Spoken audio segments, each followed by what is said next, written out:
I think we can start. Good morning, everyone. Welcome to the IMO CARES event. It's the Maritime Technology Global Challenge launch. And I'm Petra Ahari. I'm the project officer of the IMO CARES, and I'll be moderating today's webinar.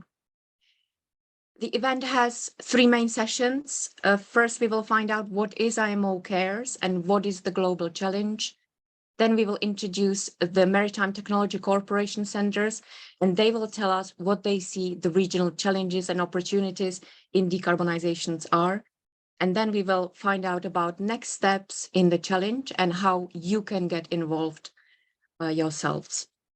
We will then conclude with Q&A session, and we expect the webinar to run for approximately an hour. Just a little bit of housekeeping. Please be aware that the webinar is being recorded and it will be available on the IMO CARES website. If you have any comments or questions, please use the chat box and we will address as many questions as possible within the allocated time. Now, I hope you can enjoy the workshop. And with the introduction completed, I'll invite Mr. Jos Matthijkel, the head of DPP, to provide brief welcome remarks. Over to you, Jos. Thank you, Petra. Can you hear me? Yes, we can. Okay, thank you. A very good morning, good afternoon, and good evening to all of you, and depending on where you're coming right at this moment. My name is Jos Matthijkel, the director of the recently established Department of Partnerships and Projects at IMO. So let me welcome all of you to the launch of this innovative initiative titled the Maritime Technology Global Challenge under the IMO CARES project, which is funded by the Transport General Authority of the Kingdom of Saudi Arabia. CARES stands for Coordinated Actions, Reduction of Emission from Shipping. And that says a lot about it, what CARES is all about. This exciting challenge is expected to support bridging the technology gap between the global north and the global south by enabling the demonstration of market-ready technology solutions for ports and shipping, and in particular domestic vessels in developing countries. This initiative will be in line with the revised IMO GHG reduction strategy, which was recently adopted by IMO member states just a few weeks ago. I'm sure many of you heard about it. And this marks a historic milestone in our move towards decarbonization of the maritime sector. And key to the strategy is ensuring no country is left behind. So this global challenge, first of its kind, we are organizing, is being made possible by the generosity of the project donor, the Transport General Authority of the Kingdom of Saudi Arabia. Once again, thank you all for participating in this event, and also thank our IMO CARES team for coordinating this very interesting event. Thank you very much. Over to you, Petra. Thank you, Jos, for the welcome. And now let's hear from Anton Rhodes, the IMO CARES project manager, who will give us a brief overview of IMO CARES and will explain some details of the global challenge. Over to you, Anton. Brilliant. Thanks very much, Petra, and thank you for the welcome remarks from Jos. Can you hear me okay, Petra? It's clear? Brilliant, thank you. So good morning, good afternoon, good evening to all participants. Thank you for joining. The main purpose of this presentation is to provide an introduction to the IMO CARES Global Challenge. So I'll try and answer some of those kind of standout questions. What are the key focus areas? Who are we targeting for engagement in this challenge? What are the actions, timeline? What's the criteria for participating? And very importantly, what is the benefit of participating in the challenge? Before I get into the details of the global challenge, I just want to provide a quick explanation of the IMO CARES project. So CARES is an IMO implemented project funded by the Kingdom of Saudi Arabia. It was launched in April this year. The CARES objective is to accelerate technology demonstration, diffusion, and uptake to help achieve maritime decarbonization in developing countries. The project is part of a broader IMO initiative to decarbonize shipping and to ensure that no country is left behind on this voyage. Next slide, please. To achieve the CARES objective, we've developed a program of activities under CARES focused on 3 key areas. These are networking events, technology reports, and of course, the Global Maritime Technology Challenge. For the networking events, this will be a program designed to directly link technology companies with potential donors and recipient countries. The big outcome for these events, it's all about developing concrete ideas for project concepts, helping to build partnerships, and ultimately helping to mobilize donor funding for technology demonstrations. And in terms of the technology report, the CARES project will produce an annual report looking at the current state of play and potential for the future in terms of technology application in developing regions, especially small island developing states and least developed countries. So the main outcome here is to try and raise awareness and to encourage the uptake of new technologies in these regions. And then, of course, we have the global challenge. Next slide, please. Okay, so in terms of the global challenge, what are the key focus areas? First is that the challenge has been set up to help identify suitable maritime energy efficiency technologies for demonstration. And I want to emphasize that all types of maritime energy efficiency technologies are welcome. Okay, so this could be wind, solar, electric, alternative fuels, or other types of ship or port optimization technologies. We're not specifying any particular technology. It's a blank canvas. The only criteria on the type of technology is that it's market ready and it must align with the competition criteria, which I'll explain a bit later. And also, in terms of where the technology comes from, again, we have no preference. It could be Europe, Asia, Africa, Americas, Pacific. It's not an issue where the technology is sourced from. The second point I'd like to highlight is that CARES is focused on domestic vessels and ports. So here we're talking about smaller vessels, under 5,000 GT, gross tonnage. So for example, this could be inter-island vessels, it could be port vessels, it could be fishing vessels. So we're looking at the smaller class of vessels. And for ports, we're looking at technologies that will optimize the efficiency of portside operations. The third point to highlight is that CARES has been established to support developing countries, especially the small island developing states, least developed countries.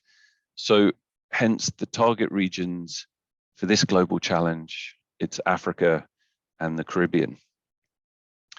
So CARES will work with local partners to identify their technology challenges at specific ports on specific vessels in these regions. And then it's these local challenges which will form the basis of the competition. Next slide, please. Now, in terms of the timeline, the first step is the identification of participating countries and the local technology challenges. This process has already started and we're looking to complete this in September. Once this is done, all the competition details will be published online and we'll hold another online event to explain the challenge and answer any questions. More on this later. The second step, so there'll be a 2-month window between October and November for interested companies, organizations, institutions to submit their concept. And step 3, the review of submissions will be undertaken by an expert panel, and this will take place from December with the aim to announce winners in January next year. Next slide, please. Now, for the submission of concepts, I can provide a kind of sneak preview of the types of criteria the expert panel will use to judge the submissions. So these are impact on GHG reduction, impact on vessel ports operational costs. We'll also be looking at the cost of the technology. Is it within the project budget? The cost of installation of technology, is that within project budget? Also, very importantly, how much time does it take to install the technology? How easy, how hard is it? Other criteria include maintenance of the technology after installation. You know, do you need trained personnel to be able to maintain technology? How easy, how hard is this? And also, very importantly, scalability. So how likely is it that the technology can be applied to a much larger number of vessels and ports? So this is just a first outline of the criteria, the type of criteria that we'll be using to judge concepts when submitted. Next slide, please. I want to highlight here who we're targeting in terms of key participants in the global challenge. And really there's two key groups. First, we have local stakeholders in the participating countries. So these are the maritime authorities, port authorities, and ship operators. It's this group that will help identify the local technology challenge to be addressed. And it's this group that will support the process of the technology demonstration. So when we actually apply and then monitor technology in region. The second key group is the technology providers. So it's this group that will provide the solution to the local challenges. The role of IMO CARES and the global challenge is really to help connect these two groups together. Next slide, please. Now, very importantly, you know, and the big question which is floating out there is, you know, why participate? What is the incentive for participating, especially if you're a solution provider thinking of submitting a concept? Well, if your concept is chosen as one of the winning concepts, then you'll receive between $15,000 and $30,000 US, and this will be to pay for development of a full technical proposal. You'll also have the opportunity to work with the International Maritime Organization and also local partners. The chosen technology solution will be promoted globally through the project, so there's massive exposure for the chosen technology. There is the possibility that through demonstration in the selected region, you know, there's the potential to open new markets for the technology. And in terms of the demonstration, we have allocated through our kind of sister project, which is at IMO implemented an EC funded project, the global MTCC network project. We've allocated funds between $500,000 and $1 million US for the demonstration in each participating country. Okay, so on the one hand, if you win in terms of the concept submissions, there's funds to develop the technical proposal, and there's also funds for demonstrating that technology in region. Okay, I want to emphasize those 2 points. Next slide, please. So, as I said at the start, this is really the high-level introduction just to what are some of the key points about the CARES challenge. You know, what's the kind of scope, what's the timeline, and what are the benefits of participating in this? So to summarize, global challenge is focused on energy efficiency technology solutions for ports and or smaller vessels under 5,000 gross tonnage. The focus regions are Africa and the Caribbean, and it will be 2 participating countries per region. Okay, so 2 countries in the Caribbean, 2 countries in the Africa, where we will demonstrate technology. We're looking at 2 to 4 winning concepts to be chosen by the expert panel. And again, there will be funding for development of a full proposal, and there'll be funding under a separate IMO project for the actual demonstration of the technology in region.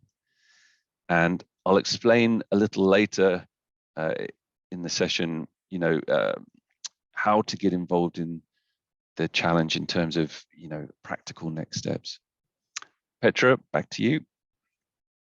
Thank you, Anton, for introducing the challenge. And I know you will give us a bit more details later, but anyone, if at this point you have questions, please put them in the chat box and we will try to respond to all of them at the end in the Q&A session. Before I pass the floor to our colleagues from Africa and Caribbean, allow me to briefly introduce the Global Maritime Network. It's a group of 5 maritime technology cooperation centers established to support maritime decarbonization. The centers were established under the European Commission-funded GMN project in 2017, implemented by International Maritime Organization, and since this time they have been playing an important role to support countries in their regions. And now joining us today, we have MTCC Africa and MTCC Caribbean to give us a little bit more detail about their regional perspective.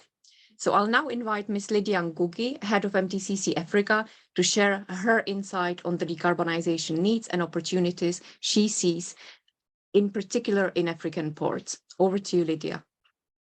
Thank you. Thank you very much, Petra. I will share my slides and continue with this very interesting discussion where we are looking at decarbonization through the innovation and technology.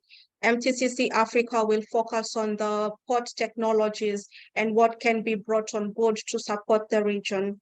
Next, please.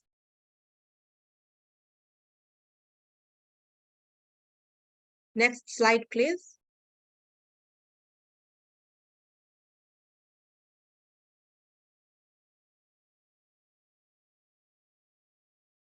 Thank you. You'll note that MTCC Africa is very keen in implementing the United Nations Sustainable Goals, much as we are part of the global MTCC's network under GMN, as highlighted by Petra.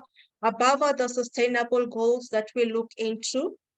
Key into the ones that are relevant to this subject have been highlighted on the screen, and we look forward to having what Anton has highlighted incorporate into the activities of MTCC in the region, aligned to the United Nations Sustainable Goals. Next slide, please.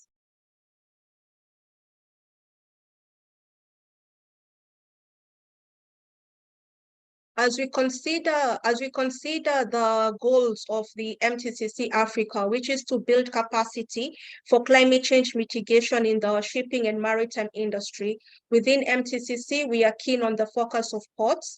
You can see on the screen that we have the representative map of Africa. Much as Africa is an island state, we have 38 ports with a coastline. We also have countries which are landlocked that own vessels. In this sense, MTCC also works very closely with the small island developing states and the least developed states to promote sustainability through port resilience. Next slide, please. How do we do this as MTCC Africa? We have the backbone of the MARPOL Convention, which we can trace it back to the United Nations Convention of the Law of the Sea. And this MARPOL Convention Annex 6 is also widely supported by the initial IMO GHG strategy, which has been undergoing some revisions.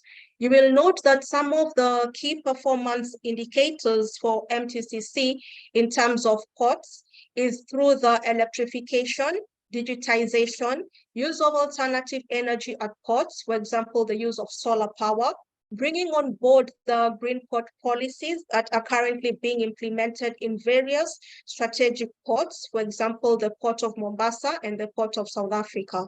And this is all coupled down to capacity building, where we are keen to build the capacity of the region to promote the awareness through the dissemination and result sharing of our pilot projects that will ultimately support with the development and implementation of technical strategies which will improve compliance as well as improve capacity of port operations.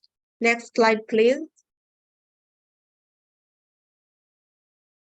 In addition to this, as with all projects, we have had to look at a SWOT analysis within MTCC Africa.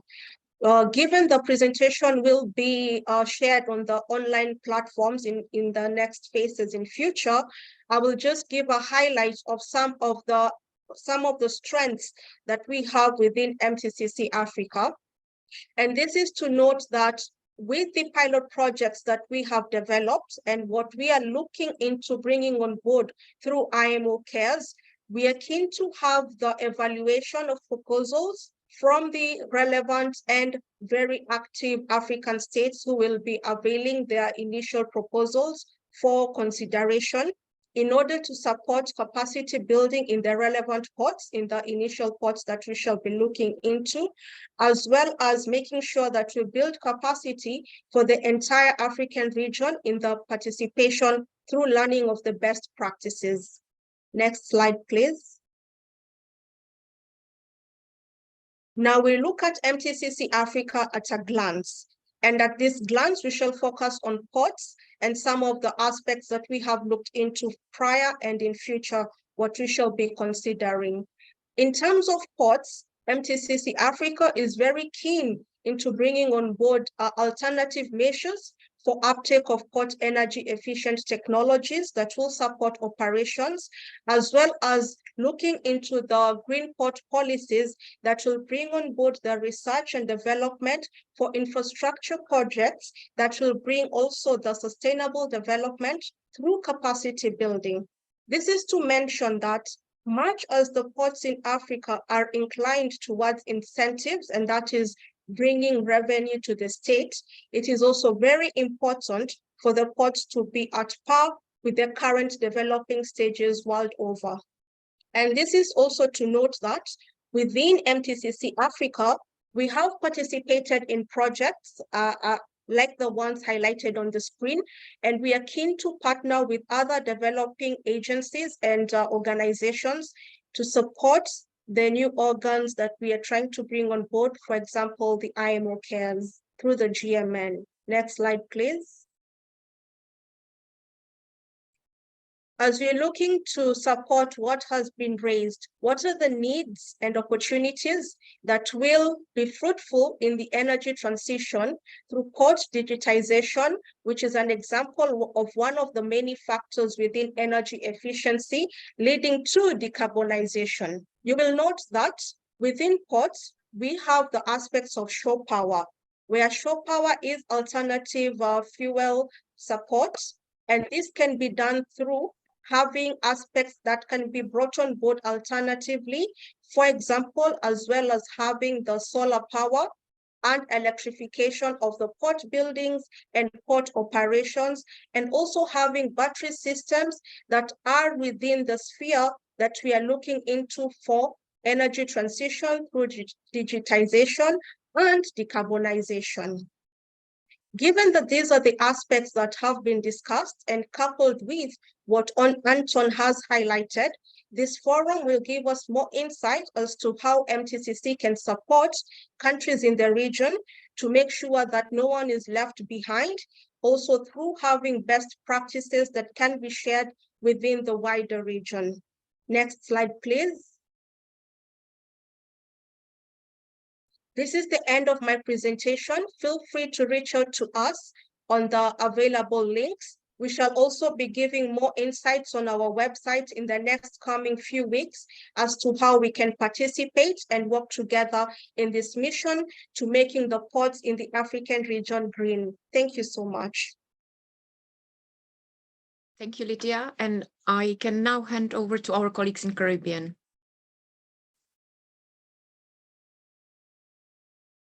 Thank you, Petra.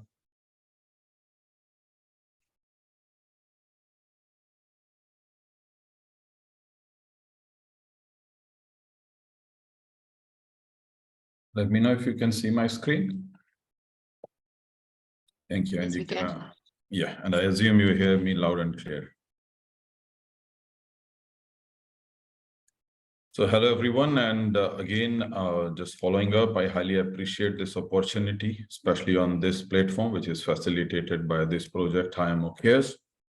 All of us at MTCC Caribbean, including the region, are very excited about this challenge, and especially of our role as MTCC Caribbean, where we bring together the technology provider and the regional maritime stakeholder to facilitate the decarbonization within the regional sector. A little bit on MTCC Caribbean, we are hosted by the University of Trinidad and Tobago's Center for Maritime and Ocean Studies. Certainly, we have successfully emerged as the regional center of excellence in supporting the sustainability in maritime operations while engaged in various IMO projects. As you can see, we came into existence under GMN project, and then we are participating in various other projects, including IMO CARES, GHG Smart, Test Biofouling, and building the continuous capacity in the region. Our key areas of focus of our work at MTCC Caribbean, as you can see, if we look at ports, we are doing the research and development in low carbon technologies, facilitating emission inventories, creating baselines, and helping the regional ports in some infrastructural development, or say providing guidance and capacity building on green energy mix. And when it comes to ships, we have done successfully pilot projects in the previous phase of GMN. We have created baselines. We have looked into the data gaps of the existing data reporting. We have worked into how we can share data with all the stakeholders to enhance, or let's say excel, or fast track the decarbonization within the regional sector. Now, when we are speaking about region and specifically to this technology challenge, we thought it would be nice to share some profiles on the ships which actually operate in the region. And here you can see the profile of ships, which we have divided into two categories. One is less than 400 gross tonnage. And basically, as you understand, this is the category which is not covered under MARPOL Annex 6. And if you look at this, the age is certainly a majority of them are quite above 30 years, or let's say on an average more than 20 years. Majority of these ships are either engaged domestically or they support the port operations. As you can see, the biggest majority is tugs, also offshore activities, and a small category is crew and supply vessels. Fishing vessels also form a considerable percentage of this category.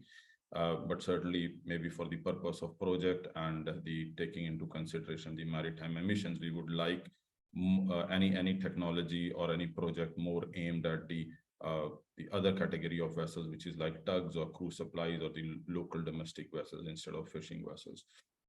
The 46% of these ships, which are less than 400 gross tonnage, is registered within Caribbean. And again, this is something helps us in understanding the sector, and maybe given the MTCC Caribbean's work with the regional maritime administrations, can help in how we can work with this small category of small vessels. Now, increasing a little bit on this slide, we see the data of ships which are 400 gross tonnage and above, but less than 5,000 gross tonnage. The biggest ship in this category is actually 4990 gross tonnage. In this category, 40% of vessels are registered within Caribbean.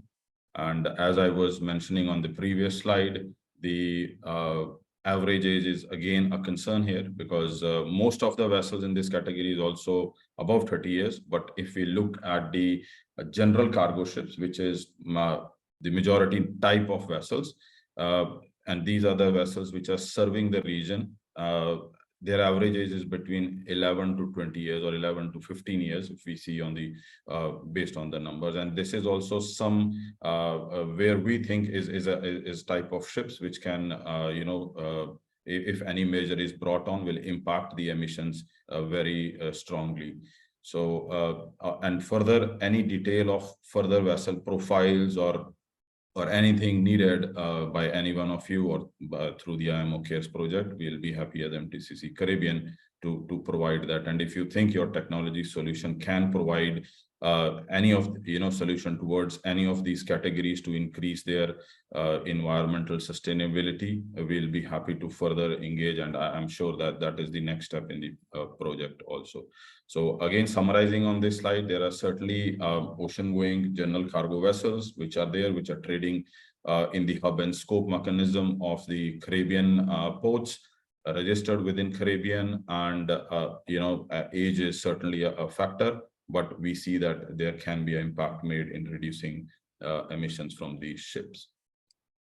In the summary, I would say we have worked in the region as MTCC Caribbean for considerable time now. Our work included capacity building activities, pilot projects, and during these pilot projects, we also did an technology needs assessment. And on this slide, we thought it would be nice for us to share with you a few pointers, which is outcome of also our work and technology needs assessment, to see that for any technology provider, that what can help you in increasing the appetite for an uptake of your technology with the regional maritime stakeholders, and especially the ship operators. And you can see here, because given the age factor, certainly a minimal retrofit is something which they are looking at, because again, the vessels are old, and if your system can integrate with the existing systems, it is easier to adapt. And further, the minimal retrofit also aims to, because some of these ships are lifelines of the inter-island trading. So we cannot keep them out of the trade or out of the operations for a longer time. So that would certainly be a criteria for us. As we said, environmental impact is also a main one. All the vessel profiles which we shared so far are using fossil fuels, and majority of them, 99.9, are diesel, operating on diesel. So and powered by the traditional internal combustion engines. So certainly that is again something which we are looking at, that how to work and how your systems can either integrate with them or assist them on those. These are small ships, so space and efficiency is certainly a key, because again, I mean, a lot of these are private operators. Their directly earnings are linked to the freight they carry, so it should not impact to their cargo or passenger space. So this is again something which we think is key.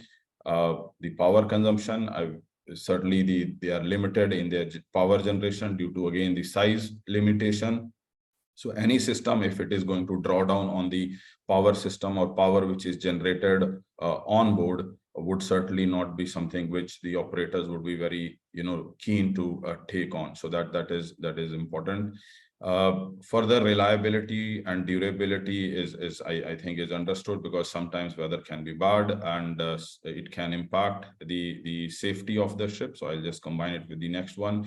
We had certain cases where the ships are, due to their age, they have broken down while on their voyage, or they are certainly, especially the ships which are under 400 gross tonnage, they may not be covered under the international conventions, but there are local requirements, and certainly any changes or any new fittings must be complying with the requirements, regulatory requirements, what is needed.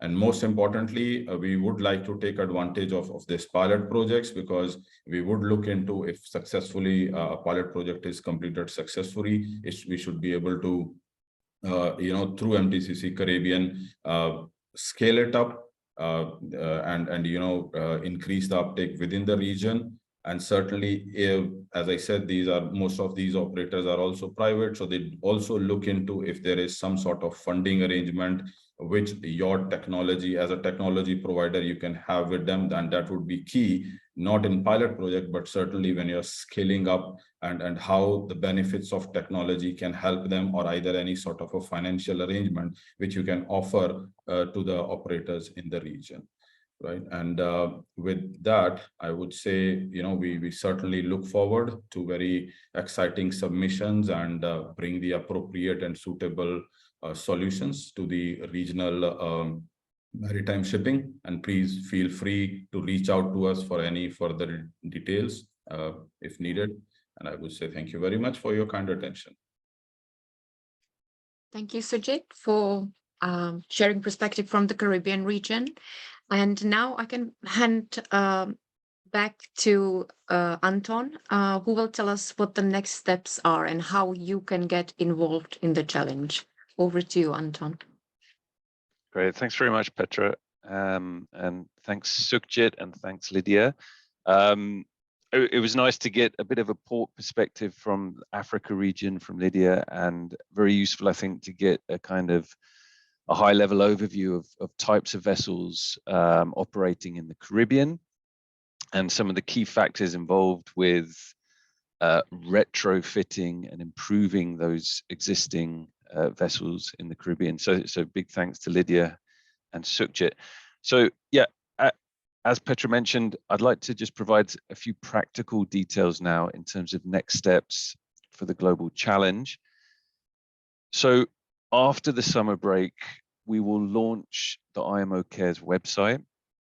And at the same time we launch the website, we'll also release on the website all of the technical details of the challenge. So we'll be explaining then, which are the participating countries, which are the participating ports and vessels, what are the technical details in terms of the port infrastructure and the vessels. We'll also provide the practical details of how the concept should be structured, and again, what is the criteria for the concept. So in September, we'll basically provide all of the information necessary so any interested companies, organizations can then start to develop concepts. In early October, and we're targeting 11th of October, we'll hold another online Q&A session. So this will come on the back of all the details of the challenge being released, and it's an opportunity for all interested parties to basically, ask questions and get clarifications on any points about the challenge before they start drafting concepts. So there'll be that Q&A session on 11th of October. The day after that, we'll open basically for submissions of concept. So this can be done through the CARES website. There'll be details of how to submit, and all of that will be done through the CARES website, the interface that we'll set up on there. And then, as I mentioned before, what we're targeting is to announce the winning concepts in January 2024. Just a quick update on the website. Next slide, please. So I just want to mention again, so the CARES website is now under development. It will be launched in September. So this will be the main portal for the global challenge, but we'll also be providing other information about the IMO CARES networking events, updates on the technical report, and it will also provide a lot of useful links to related initiatives and projects focused on maritime decarbonization. Okay, next slide, please. If you have any inquiries, please send an email to aroads@imo.org. And if you'd like a copy of this presentation, this will be put onto an IMO CARES webpage, which can be found on the main IMO website. So until September, when we have our dedicated website, then you can find information on this webpage within the IMO main website. Okay, that's it in terms of the practical information. Petra, back to you. Thank you. Thank you, Anton, for providing more details about the challenge. If you have any question, now is the time to ask. I saw there was a few questions in the chat box, so we might address them now. Maybe, Anton, the first question could be directed at you. How do we as NGO, this is a question from Ms. Mogo, how do we as NGO get involved in the program?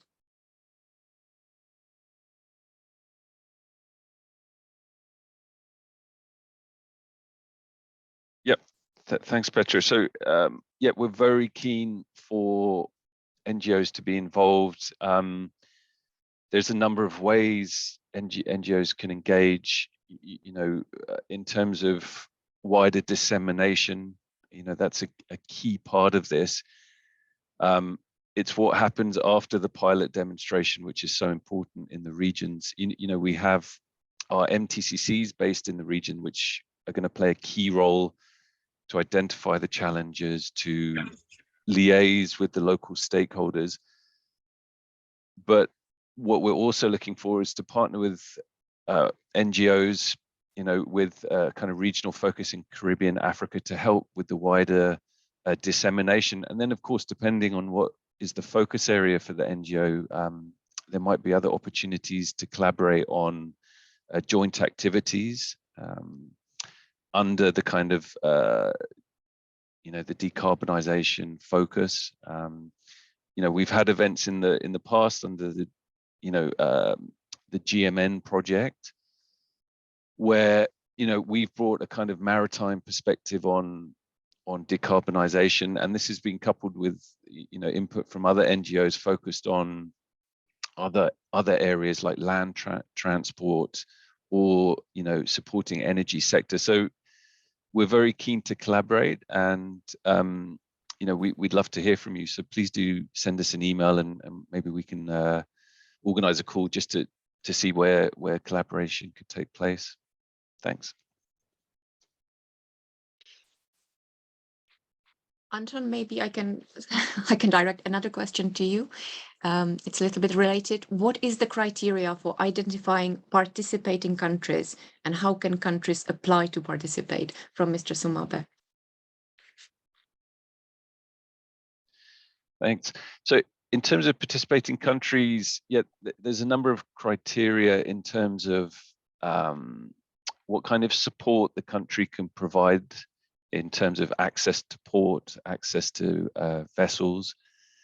We also take into consideration, whether the particular country is progressive on the climate agenda, what kind of policies they have in place to support decarbonization, especially in the maritime area. So these are kind of key criteria, and we rely very much on our MTCCs, which have very strong networks with the different maritime administrations in the regions, to identify the participating countries. But it's based on these kind of key criteria, support that could be made available, and questions of feasibility in terms of being able to deliver the project targets on time as well. So all the kind of practical considerations of what support can be provided, all of that has to be taken into account. Thank you, Anton. The next question, I think, is perfect for Caribbean. Sujit, can I ask you, Mr. Bergman is asking, would port call optimization be an option? Thank you, Petra, and thank you for the question. I'm sure certainly it's an option, and as long as, because it's coming through a challenge, so certainly once it fulfills the criteria and clearly shows the impact it can make, certainly it can come through. And if I take the liberty on behalf of my team, I would say, outside of challenge, if you see that it can make an impact, you can still, I would say, participate. And if it doesn't work out there, we can certainly see how it can benefit the region. So we are open to any suggestions there. But yes, it can, if it can, surely. Thank you, Sujit. Maybe one more question for Anton. Mr. Hall is asking, main focus is on GHG.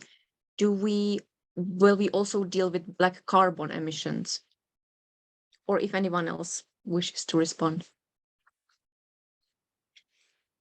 Yeah, the focus is on GHG. That's the main scope. I'll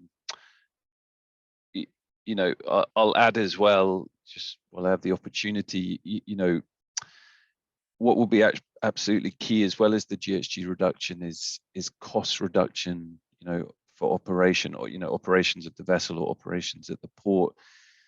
We are trying to attract port operators, local ship operators to participate not just in this pilot, but into wider implementation of you know, energy saving technologies, and to be able to attract them and to be able to upscale beyond this 1 or 2 pilot demonstrations is the cost element. Okay, so on the one hand, it's all about GHG, but absolutely key will be being able to display, you know, real cost reduction, so that the local ship operators, port operators, are willing to, you know, make the investments and also participate in these kinds of initiatives. I just want to emphasize that point as well. Thanks. Thank you, Anton.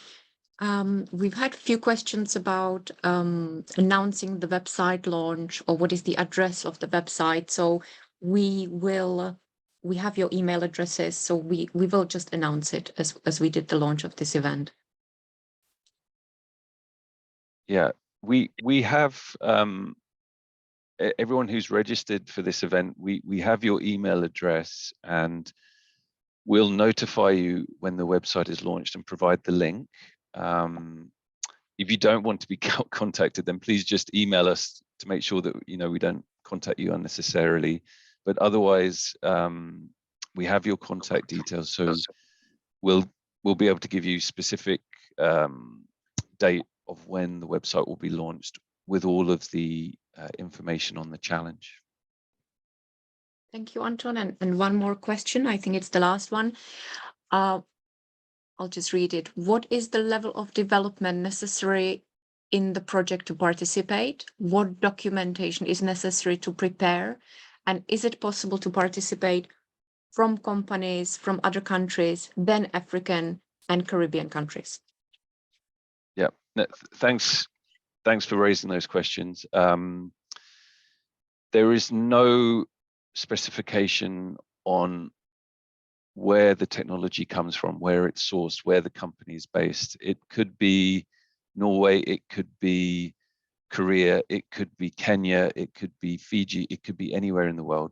And I really want to emphasize that point. Where the technology will be demonstrated is Caribbean, is Africa, but where the technology comes from, it might come from within those regions. But if we have a very good solution from another region, then that's perfectly fine as well. So there's no criteria on where the technology or where the technology company comes from. Was there another part to the question? That was it? I think what documentation is needed as well. And what level of detail? So that will be provided, that information will be provided in September. I gave a sneak preview on the type of criteria, but in addition, you know, what we'll provide in September is details of, for example, you know, the length of the concept, supporting documents for the concept. So all of that information will be released in September. Thank you, Anton. We have a request for sharing details for MTCC Caribbean and MTCC Africa. I think if I can ask my colleagues from MTCCs to share the details, you have. Thank you. And I think by this we can conclude the Q&A session. Thank you all very much for your questions, and thank you all very, very much for joining us today. And we will be very much looking forward to your active participation in the future, and we will keep you updated. Thank you very much and have a great day.